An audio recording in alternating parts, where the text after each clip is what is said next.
அவ்வளவு உயர்ந்த மந்திர பலனை தரக்கூடிய நாமாக்கள்ல ஒண்ணு இந்த ஓம் சரவணபவ அப்படிங்கிற நாமா.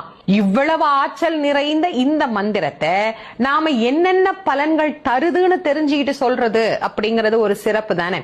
சா அப்படிங்கிற எழுத்து செல்வத்தையும் மங்களத்தையும் நமக்கு குறிக்கும்.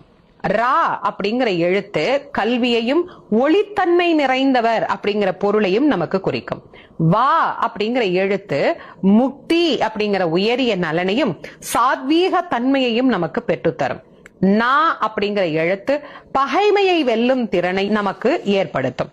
பா அப்படிங்கிற எழுத்து காலனை ஜெயிக்க நமக்கு உதவும் தாரக எழுத்தாகவும் உதித்தவனாக, ஏதாவது இந்த உலகம் உய்ய உதித்த பெருமானாக நமக்கு விளங்கும் முருகனின் அருள் திறத்தை தருவதாகவும் அமையும். வா என்கின்ற எழுத்து ஆரோக்கியத்தை நமக்கு தரக்கூடியதாகவும் நீடித்த ஆயுளை நமக்கு பெற்றுத்தரக்கூடியதாகவும் அமைந்திருக்கக்கூடியது இந்த ச ர வ ந ப வ என்கின்ற 6 எழுத்துக்கள். முருகனையே நாம் குருவாக கொண்டு இந்த நாமத்தை யார் வேண்டுமானாலும் எந்த வயதினர் வேண்டுமானாலும் உச்சரிக்கலாம்.